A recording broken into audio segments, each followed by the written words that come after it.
Es por las opiniones emitidas en este programa. Transcomer, puesto de bolsa de comercio, presenta a las 5 con Alberto Padilla.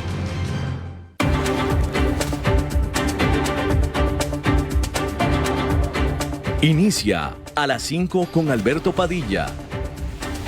Un programa diseñado con el objetivo de llevarte diariamente un tema de actualidad, acompañado siempre de reconocidos editorialistas, de lunes a viernes a las 5 de la tarde por CRC 89.1 Radio.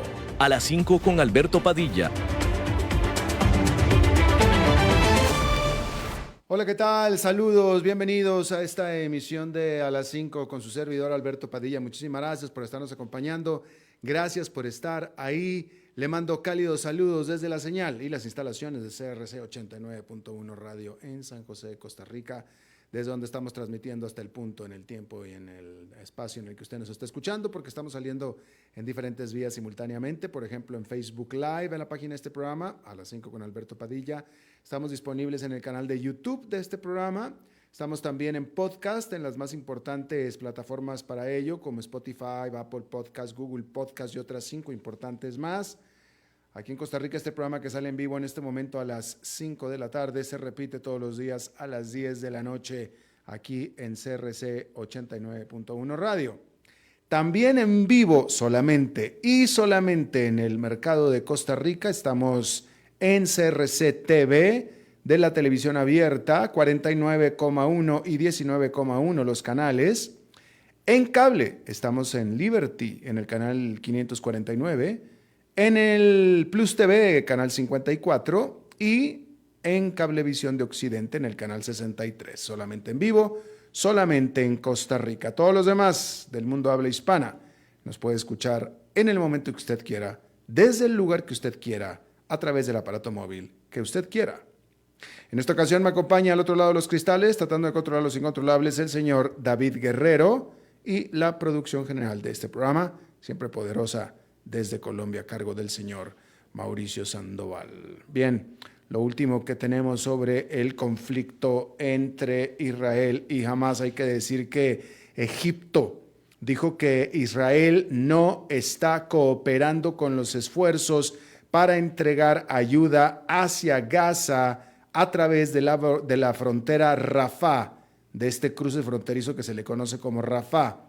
Más temprano, el secretario de Estado de los Estados Unidos, Anthony Blinken, dijo que este cruce fronterizo entre Egipto y Hamás iba a ser reabierto para poder hacer fluir la ayuda y que, en principio, los habitantes de Hamás con pasaporte estadounidense pudieran refugiarse en Egipto. Sin embargo, tanto Hamás como Israel han negado que ese acuerdo haya sido alcanzado o que haya un acuerdo para abrir esa frontera.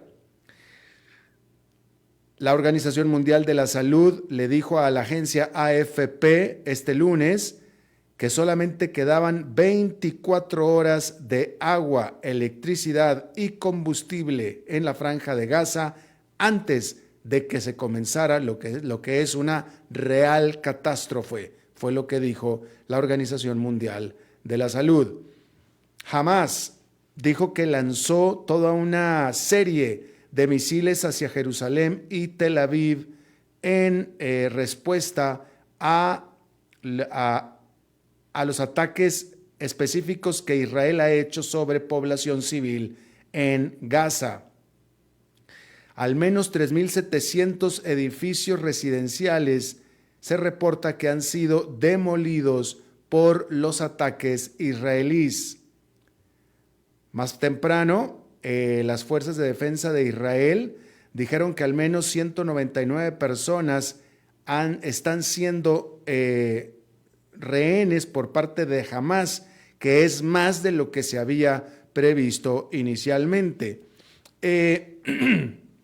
El problema, suponiendo y dándoles el beneficio de la duda a los israelitas de que no es su intención atacar a la población civil, la realidad de las cosas es que Hamás y cualquier cosa que haga Hamás está dentro de Gaza.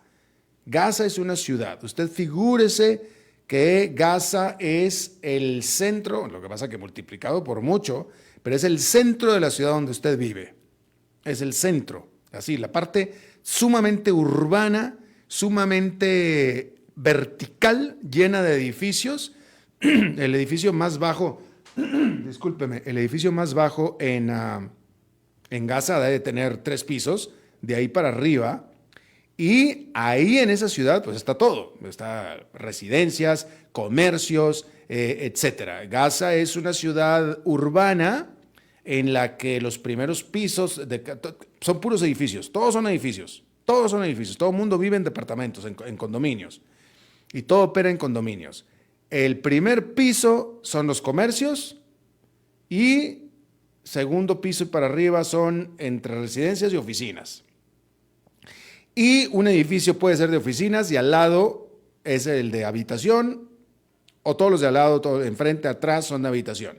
Entonces, que es una de las partes con mayor densidad de población del mundo.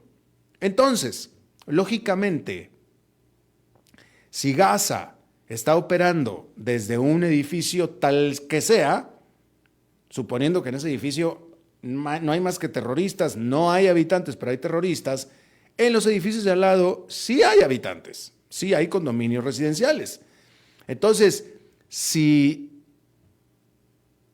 Israel quiere destruir, inhabilitar, destruir, matar a los habitantes o los residentes de un edificio en el que están ahí operativos terroristas de Hamás, pues es imposible ir y destruir con un misil ese edificio sin afectar los edificios de al lado.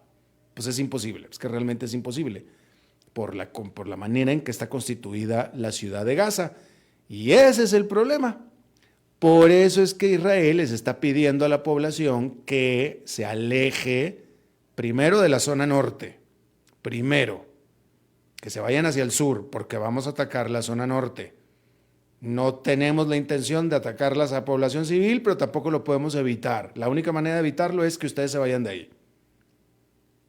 Y sí, es que si el objetivo es eliminar a Hamás, y Hamás está metido en medio donde está la población, pues es que es muy difícil no poder matar a la población que está alrededor de los terroristas de Hamás. Entonces, vaya, yo no estoy justificando a Israel, lo que estoy diciendo es que por la dinámica, por la circunstancia particular como es la ciudad de Gaza, es imposible poder deshacerte de un malo sin afectar a los buenos. Y lo que quiere Israel es eliminar a los malos. Entonces, pues, lo que están haciendo es pedirles a los buenos que se muevan de ahí. Que por cierto, Hamás, que es el gobierno de Gaza, les está pidiendo a sus habitantes que no se muevan de donde están, que no sigan las instrucciones de Israel.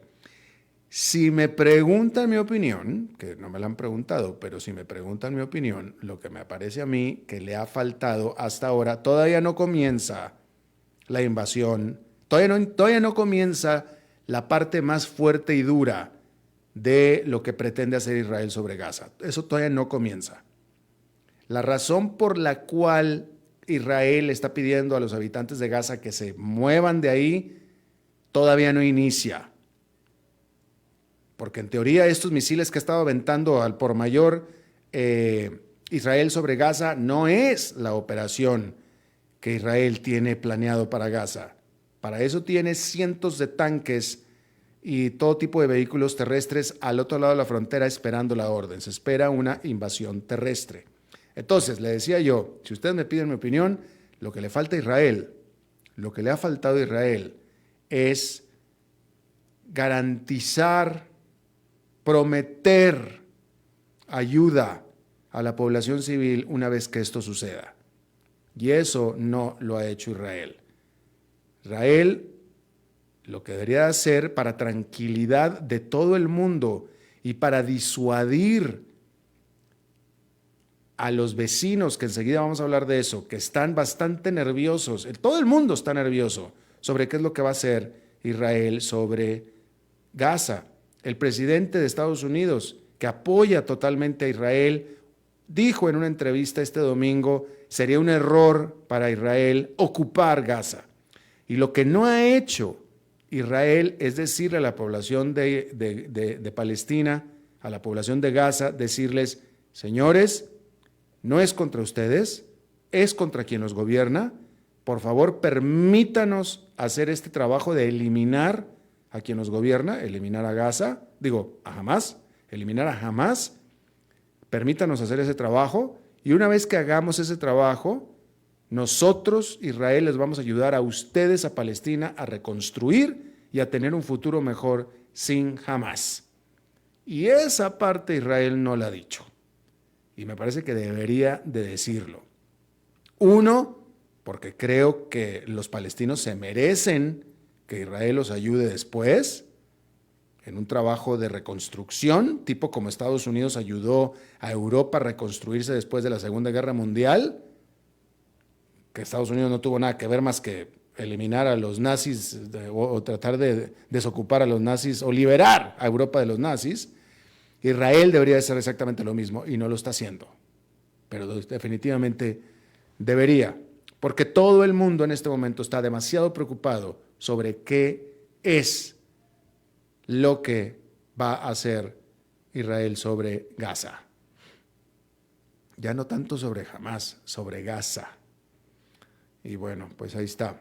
Hay que decir que Bélgica elevó su alerta de terrorista en la capital de Bruselas a su nivel más alto después de que un francotirador, o un tirador mejor dicho, que todavía no ha sido atrapado, disparó y mató a 2 ciudadanos suecos ahí en Bruselas. Las autoridades de Bélgica han dicho que están tratando a este incidente como terrorismo y, por tanto, Francia aumentó los controles en su frontera con Bélgica. Estas víctimas fueron asesinadas a tiros a 5 kilómetros del estadio donde se realizaba un partido de fútbol entre Bélgica y Suecia, partido que fue suspendido al medio tiempo. Y bueno, hay que decir que, pues como estábamos reiterando, la operación fuerte, la operación mayor de Israel sobre Gaza aún no comienza, a pesar de pues la inminencia de esto, ¿no? Se reporta que los civiles en el norte de Gaza efectivamente han estado fluyendo hacia el sur de acuerdo a lo que los israelitas les han estado pidiendo, por no decir advirtiendo, desde el viernes. Sin embargo, algunos, bajo intenso bombardeo israelí, han comenzado a regresar a sus lugares de origen. Se reporta por todos lados que la situación actual ya de por sí dentro de Gaza es desesperada. Están faltando alimentos, medicinas y agua. Y lo que se había pensado, que era que Egipto aparentemente había acordado la reapertura de la frontera que tiene con Gaza para poder permitir que fluya la ayuda, esto en la práctica no se ha realizado. Confirmado esto tanto por Hamás como por Israel, que la frontera permanece cerrada. Egipto denuncia que es culpa de Hamás. Mientras tanto, todo esto de Gaza es en la frontera sur de Israel o en la parte sur de Israel. En la parte norte, la situación se estaba convirtiendo cada vez más tensa. Ahí en la parte norte, las Fuerzas Armadas de Israel dijeron que han sido atacados 5 veces ya por parte de misiles antitanques que han sido disparados desde el Líbano. tan solo el martes. Y miembros de Hamás se adjudicaron el disparar al menos 20 cohetes. El grupo militar chiita libanés llamado Hezbollah asegura que no pretende una guerra completa en contra de Israel, pero que va a permitir que los grupos palestinos que lo quieran hacer ataquen a Israel. Y todo esto, por supuesto, eleva el peligro de que el conflicto se le vaya a abrir en otro frente más a Israel y que poco a poco vaya a convertirse en regional. Bien, cambiando de tema, hay que decir que en Estados Unidos un juez federal impuso una prohibición específica y dirigida al expresidente Donald Trump para que deje de atacar al fiscal especial que lo está investigando por tratar de revertir o haber tratado de revertir los resultados de las elecciones del 2020. Este fiscal especial se llama Jack Smith. El juez federal le acaba de imponer una prohibición de que lo siga atacando. También, asimismo, que deje de atacar y que no vuelva a atacar en redes sociales, por supuesto, o al micrófono en entrevistas a los testigos de este caso, a los empleados de la corte. Y hasta ahí, hasta ahí.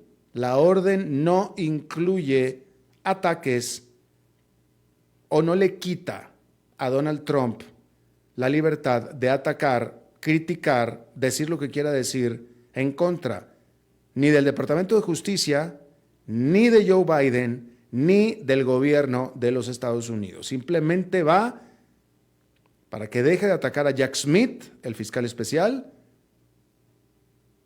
a los testigos y a los empleados de la corte, incluyendo los jueces, a los que de mínimo los acusa de una cacería de brujas política.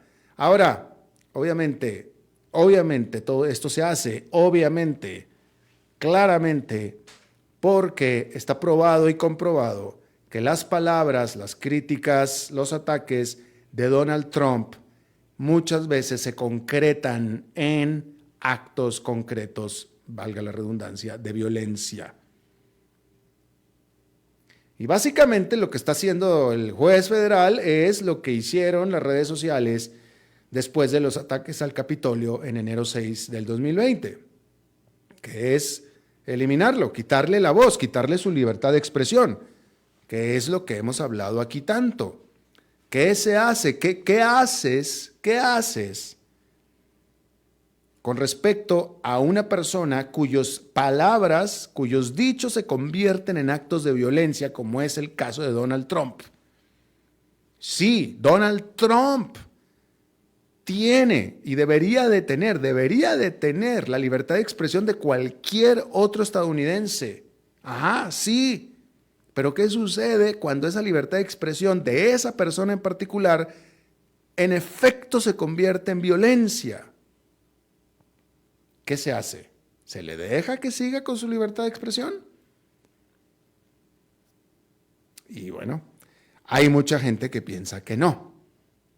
Primero fueron las redes sociales, Twitter, Facebook, y ahora es un juez federal. Y bueno, pues ahí lo tiene usted. Y Donald Trump lo hace también por una razón muy particular. Él está aumentando el temor de estos actores, del juez, del fiscal.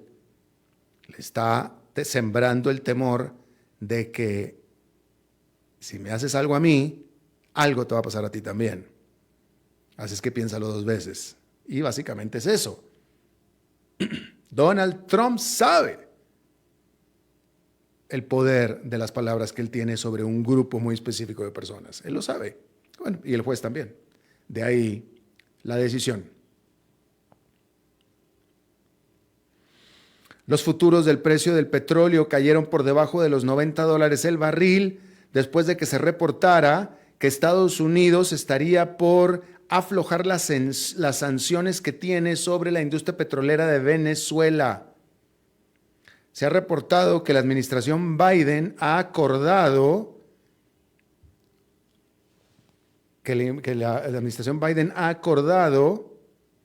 el reducir las sanciones petroleras a Venezuela con la condición de que el gobierno autoritario de este país permita elecciones justas, competitivas y monitoreadas para las elecciones generales del 2024, según reporta el Washington Post.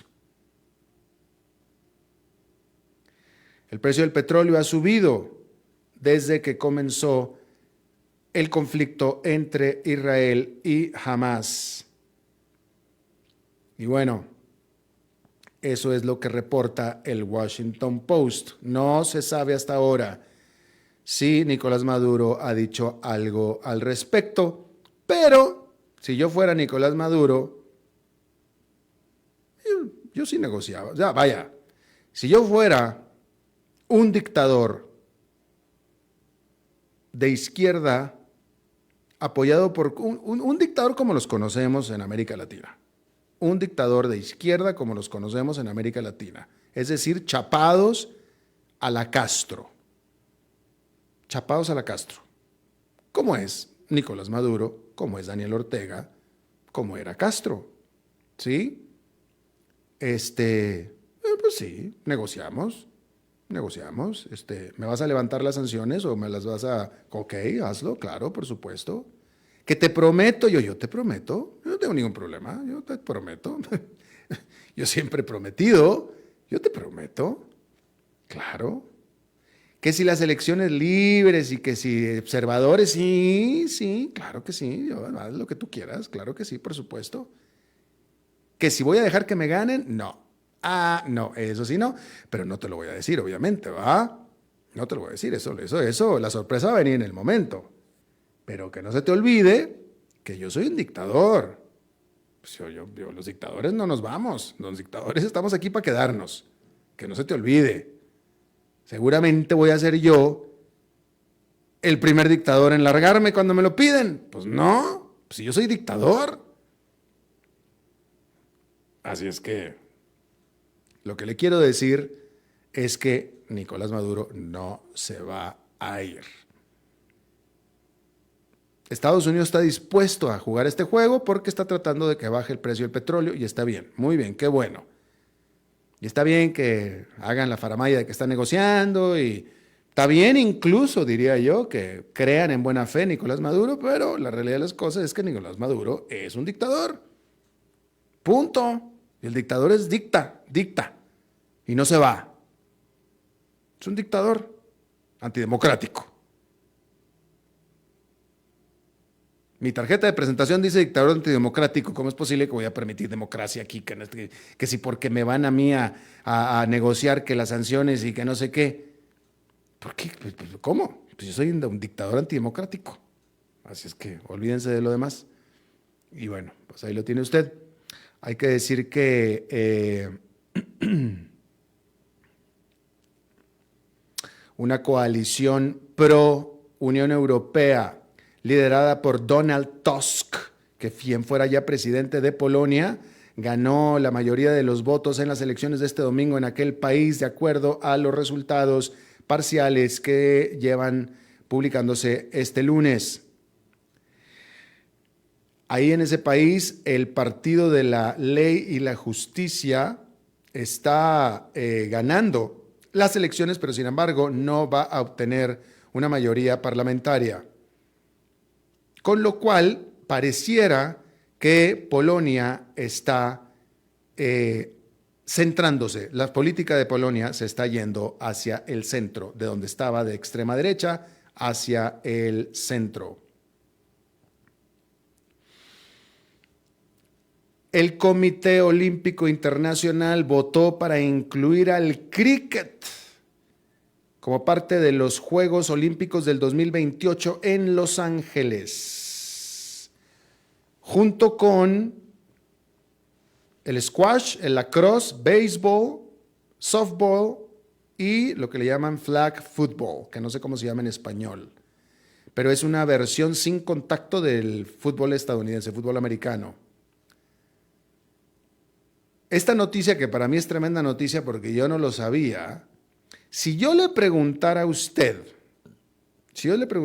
fíjate, David, ¿cuál te parece a ti? Si yo te pregunto a ti cuál es el deporte más visto en el planeta Tierra y me dices el soccer, es cierto, es el soccer, ¿sí? ¿Cuál es el segundo deporte más visto y seguido en el mundo? ¿Fútbol americano? No es fútbol americano. ¿El qué? No, ¿básquetbol? No, eso no. El segundo deporte más seguido después del fútbol soccer en el planeta es cricket. ¡Cricket! Y este deporte, a pesar de esto, no ha estado o no ha formado parte de las Olimpiadas desde 1900. Y el que vuelva a formar parte de las Olimpiadas, por supuesto que se espera que aumente el rating, la audiencia de las Olimpiadas, específicamente en el sudeste asiático, lo cual debe traer consigo plata, dinero. Así es que ahí tiene usted eso. Rápidamente, déjeme le digo que Croacia se unió a la Unión Europea en el 2013. Fue el último país en hacerlo. Fue la última expansión que tuvo la Unión Europea. Bien, este lunes los líderes de 6 de los vecinos occidentales, Balcanes de Croacia, están empezando a hacer las gestiones para hacer lo mismo. Estos países son Albania, Bosnia y Herzegovina, Albania, Bosnia y Herzegovina, Kosovo, Montenegro, Macedonia del Norte y Serbia. Y están tratando de hacer lo mismo que hizo Croacia en el 2013. Se están reuniendo en la capital de Albania, en Tirana, para comenzar lo que se le conoce como el proceso Berlín, que es este proceso diseñado para guiar la cooperación regional de la mano con estos países, con los países aspirantes, para ayudarlos en su proceso de reforma que cada uno tiene que ejecutar para poderse unir a la Unión Europea. El presidente del Consejo Europeo, Charles Michel, ha dicho que él quiere que la Unión Europea y los países que se quieren unir a ella estén listos para esta expansión para el año 2030.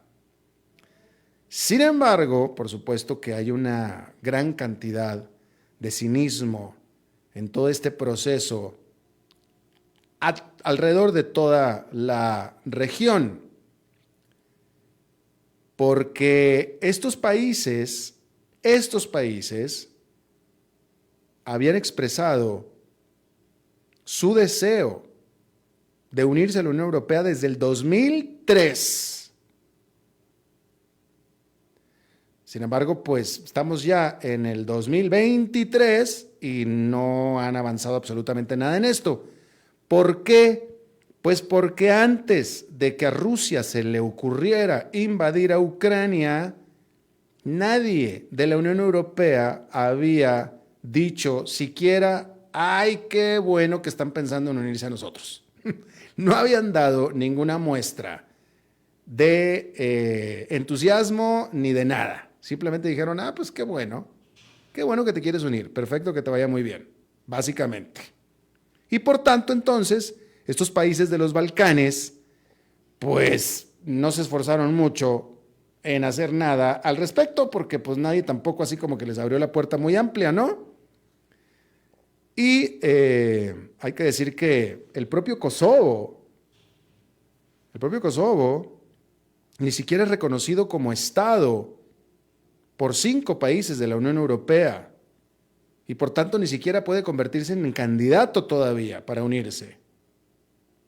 Así es que se necesita que los líderes de toda la Unión Europea, incluyendo estos países balcanes, muestren ahora sí una muy seria voluntad política para comenzar el arduo y monótono trabajo para comenzar a ser parte de la Unión Europea. Vamos a hacer una pausa y regresamos con más. A las 5 con Alberto Padilla, por CRC 89.1 Radio. Ok, ya te has reído con nosotros, has aprendido con nosotros y nos hemos conocido más. Pero es hora de ponernos serios. El mejor momento para invertir fue hace 10 años y el segundo mejor momento para hacerlo es hoy. Entra a transcomer.com, convertite en un inversionista y transforma tu destino. Transcomer, puesto de bolsa de comercio. Construyamos juntos su futuro. Somos expertos en eso.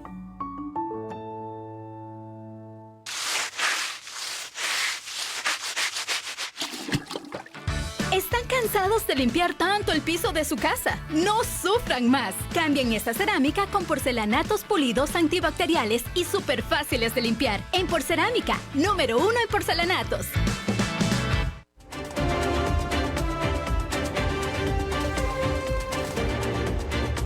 Seguimos escuchando a las 5 con Alberto Padilla.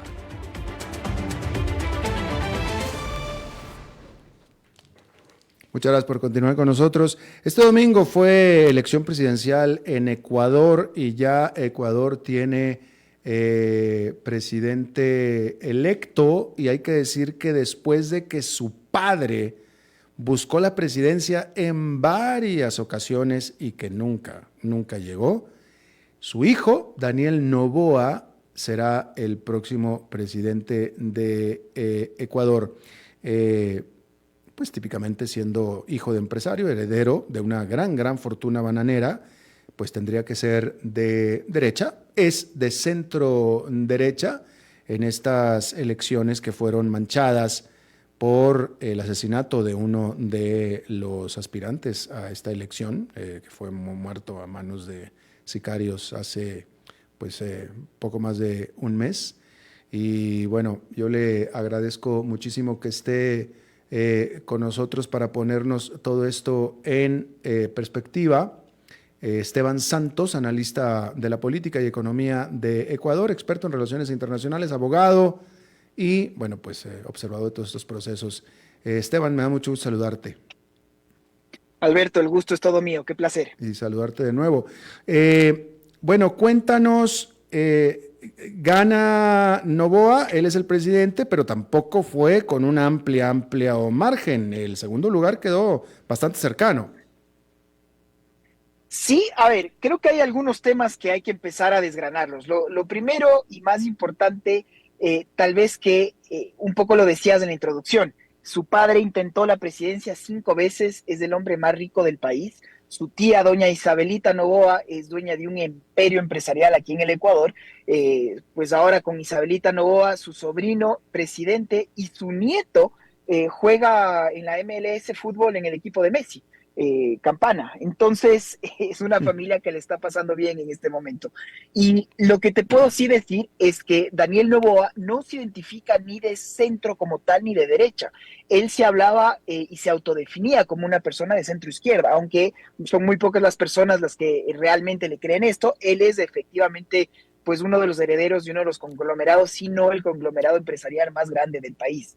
En el Ecuador todavía, Alberto, hay una sensación y hay 2 bloques muy marcados, a favor y en contra de Correa. Correa todavía marca pasiones, Correa todavía estaba marcando una agenda nacional y yo creo que después de estas elecciones es un crucifijo creo ya importante en su contra, porque después de lo que él llamó la traición por parte del expresidente Lenín Moreno, perdió la elección con el candidato Arauz cuando ganó pues el hoy presidente todavía en funciones Guillermo Lasso, y hoy vuelve a perder su candidata, su delfín político, que era esta señora Luisa González, y que le pone también a otra vez este señor Andrés Arauz como candidato de vicepresidente.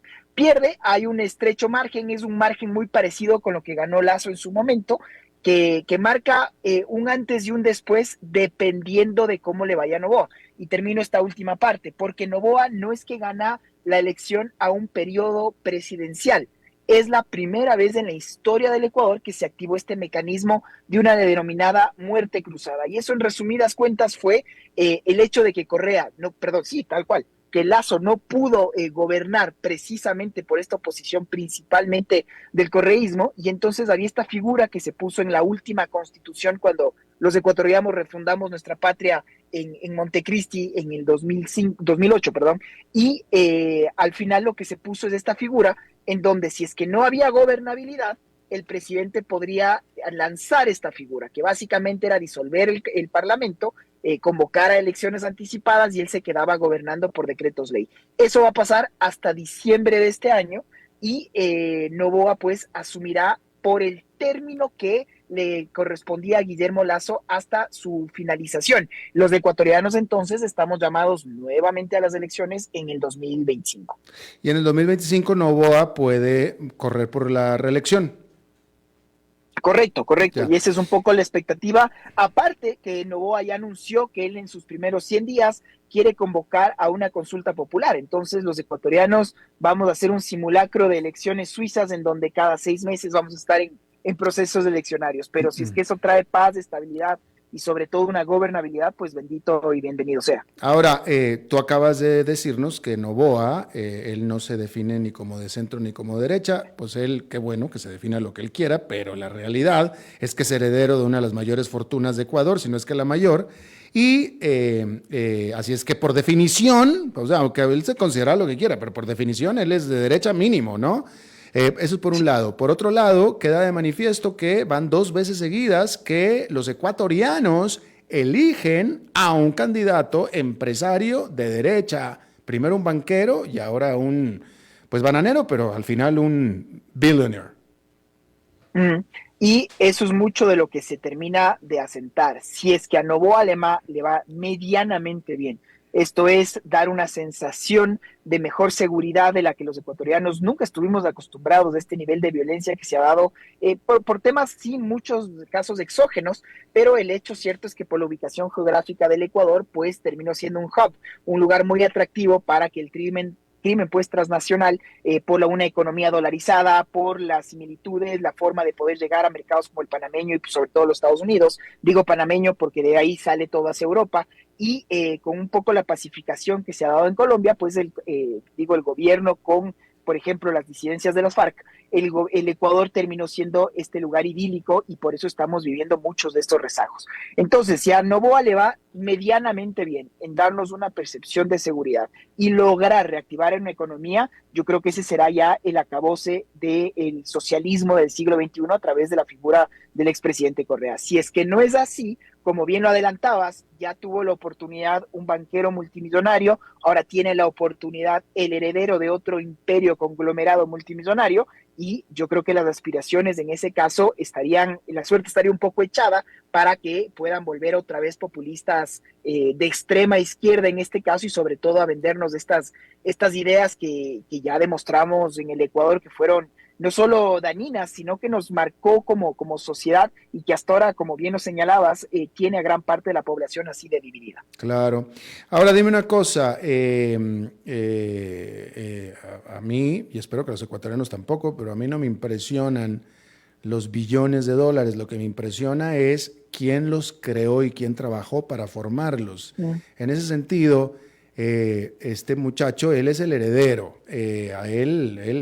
Bueno, no voy a hablar más, la más voy a preguntar. Él ha demostrado haber creado algo con su esfuerzo, con su trabajo, con su creatividad, con su mente, con sus manos.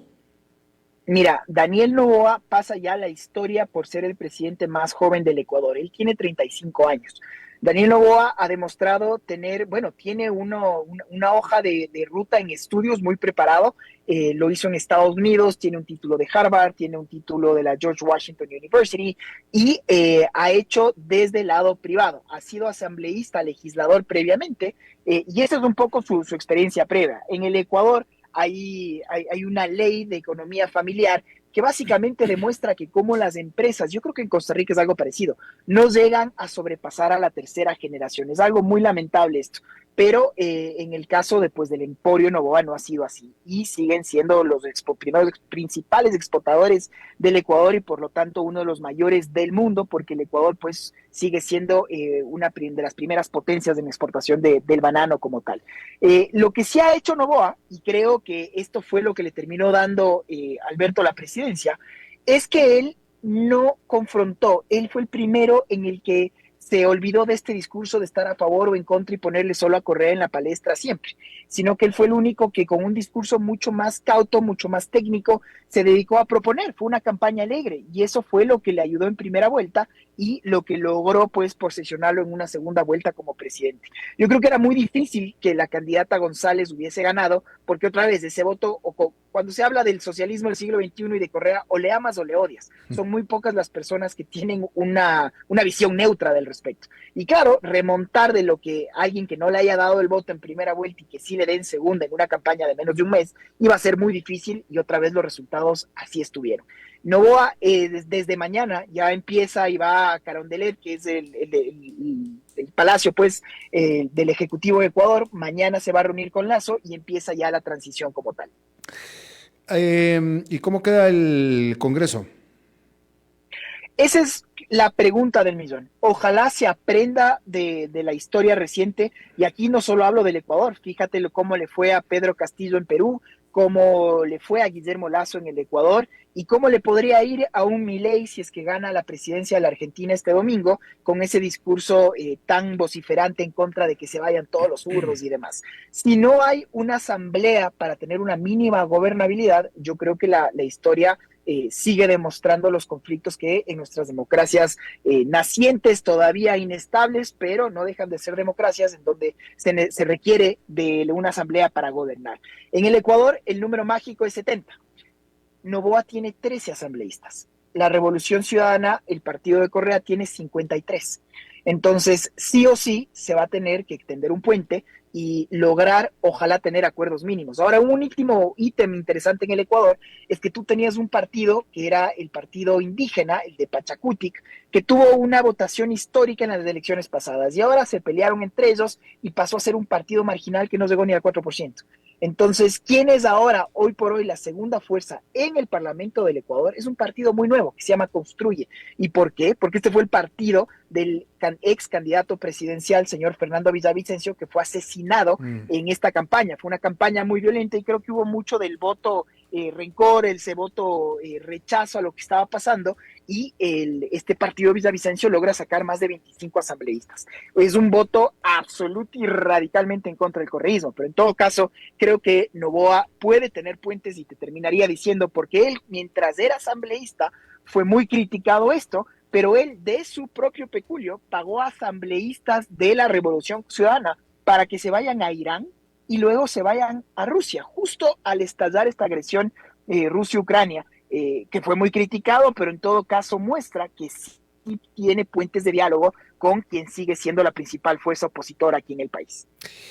Y hablando de Correa, que es ese poder gigantesco, pero es un poder remoto. Correa es un, iba a decir nómada digital, pero es más bien un remoto digital, porque él está en Europa, no puede entrar a Ecuador. Y no solo al Ecuador, él tiene que escoger muy bien a dónde viene, porque el Ecuador tiene y lo digo jurídicamente, él tiene una orden de detención y captura porque fue condenado por corrupción. Correa en este momento tiene un estatus de refugio en el Reino de Bélgica, entonces se mueve libremente en un espacio Schengen, pero cuando cruza el continente solo va a lugares de países afines. Él solo ha ido a Cuba, va mucho a Venezuela, ha ido sí a México, pero piensa muy bien antes de pisar otro país, porque tiene que saber bien en dónde pisa, porque no quiere repetir lo que le pasó, por ejemplo, a Fujimori, que él viajaba con su pasaporte japonés, él decía que era japonés luego de ser presidente de ese país. En derecho internacional hay lo que se conoce como los puntos de conexión para determinar una nacionalidad efectiva, y cuando el señor Fujimori fue a Chile con su pasaporte japonés, los chilenos le dijeron, bueno, Japón es soberano de decir que usted es japonés, pero nosotros somos igual de soberanos para decir que usted es peruano, aquí tenemos una orden de detención y captura de un país amigo, y por lo tanto fue deportado a Perú, y hoy cumple esa pena de crímenes de lesa humanidad. Lo que esperaba Correa era que llegue otra vez, un poco lo que le pasó a Cristina Fernández de Kirchner, ¿no? Tuvo 11 juicios penales en su contra en la era de Macri, lo que demuestra lamentablemente la falta de institucionalidad, otra vez, insisto, en la América Latina. Llega otra vez el señor Fernández, Cristina Fernández de Kirchner es la vicepresidenta, y mágicamente sus 11 causas penales fueron desvanecidas. Correa buscaba algo parecido. Ahora esto no parece que va a ser el caso, y repito, si es que medianamente le va bien a Noboa, pues yo creería, me atrevo a vaticinar que en el Ecuador, de ser ese el caso, podríamos terminar de estar enterrando esta ideología del socialismo del siglo XXI. Y bueno, y por lo pronto la influencia de Rafael Correa la ejerce vía Twitter, vía redes sociales. Cada vez menos. Yo creo que Correa siempre era el que marcaba una tendencia. Ahora que su partido termina de estar muy disminuido por todas las peleas internas, él esperaba que en esta nueva ola de países que abrazan al socialismo pues del siglo XXI, a estos gobiernos de izquierda populistas, el caso de Petro en Colombia, el mar marcado, él esperaba esto, pero no se dio. No hemos tenido ningún aplauso voluminoso de ninguno de estos líderes de la región ahora que ganó Noboa. Para muchos esto es un alivio, pero al estar ya tan alejado y tantos años, Correa gobernó hace más de 14 años, entonces ya las nuevas generaciones no la tienen tan clara, y por lo tanto, ahora que no vuelve a ser gobierno, yo creo que cada vez su figura se va desvaneciendo conforme pasa el tiempo. Ya, última pregunta rápidamente, ¿cuál es la plataforma, la propuesta de Noboa con el problema más apremiante en Ecuador en este momento, que es la violencia? Mira, hay dos temas puntuales ahí. El uno, el de la violencia, que él hablaba de que tiene que haber un mecanismo multimodal en donde con el sector privado se pueda intervenir, y él hablaba de una política nuevamente exterior apegada a los acuerdos comerciales, un poco, y lo que hablamos al comienzo, más hacia una visión de centro y centro derecha. Yo espero que se logre esa mínima gobernabilidad para que pueda tener este acuerdo pues en el tema de seguridad, que ojalá, porque si es que le va bien, este será el cambio radical que los ecuatorianos buscan, y de lo contrario volveremos otra vez a estar en lo mismo. Oye, y perdóname, Alberto, no quería, te estaba escuchando con atención antes de comenzar, me estoy pasando de coles ganados, pido mil disculpas, pero entenderás mi vocación de abogado internacionalista. Cuando yo estaba terminando mi maestría, yo tuve la oportunidad de estudiar en Suiza, y pude acudir a La Haya, a las que fueron las sesiones de la declaración unilateral de independencia de Bosnia, de Montenegro en ese momento.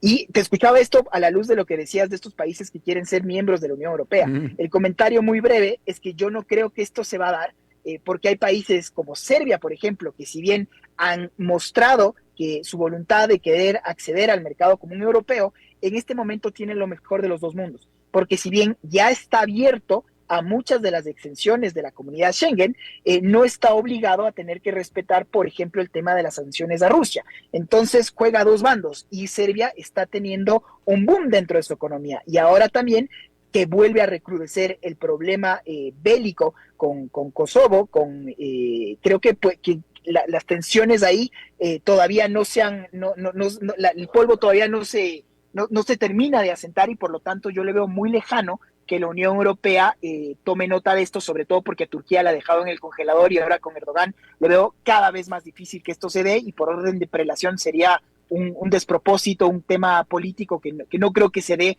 a la luz de todos los problemas actuales que estamos teniendo. Perdóname. No, al contrario, excelente perspectiva la nota que estaba leyendo, te lo agradezco muchísimo. Esteban Santos, analista de política y economía ecuatoriana y internacional también. Te agradezco muchísimo, Esteban. Por favor, Alberto, un placer, que estén muy bien. Gracias, igualmente. David, nos vamos a pausa. Vamos a pausa y regresamos con más. A las 5 con Alberto Padilla, por CRC 89.1 Radio. Ok, ya te has reído con nosotros, has aprendido con nosotros y nos hemos conocido más. Pero es hora de ponernos serios. El mejor momento para invertir fue hace 10 años y el segundo mejor momento para hacerlo es hoy. Entra a transcomer.com, convertite en un inversionista y transforma tu destino. Transcomer, puesto de bolsa de comercio. Construyamos juntos su futuro. Somos expertos en eso.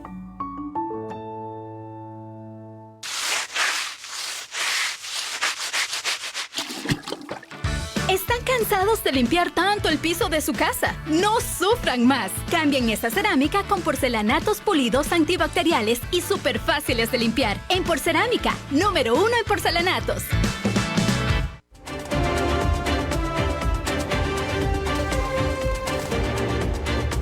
Seguimos escuchando a las 5 con Alberto Padilla.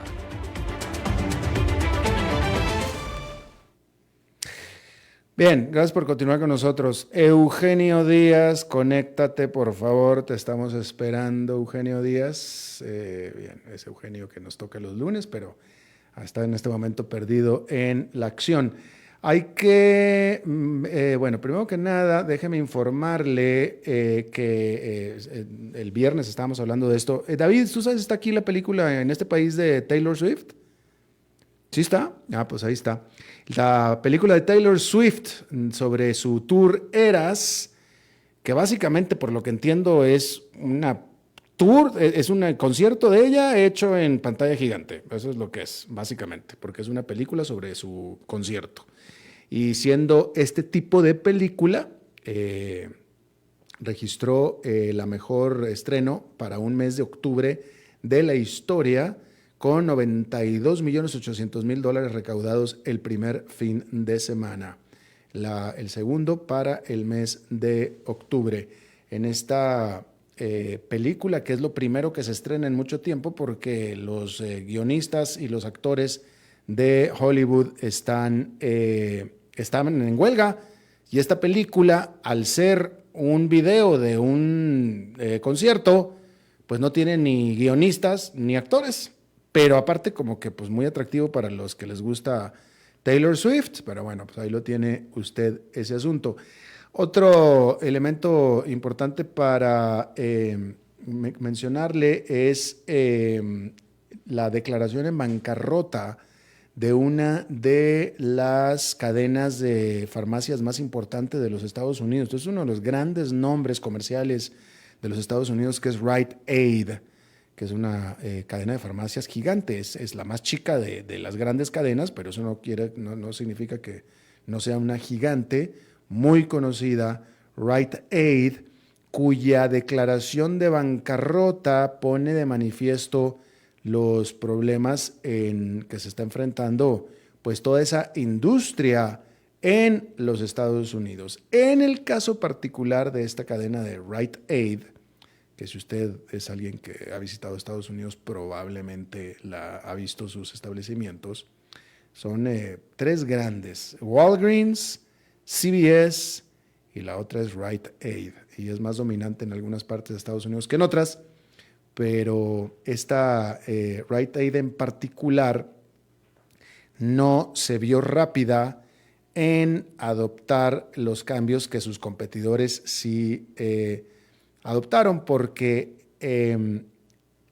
el negocio comercial de las farmacias en Estados Unidos ha venido cayendo muchísimo, y de tal manera que el negocio o el flujo principal o el centro de rentabilidad principal de una farmacia ya no tanto es lo que se vende en los estantes, sino los servicios que ofrecen. Y en este sentido han estado cada vez ofreciendo más servicios médicos, que es algo que me parece que se ve más en América Latina que lo que se veía en Estados Unidos.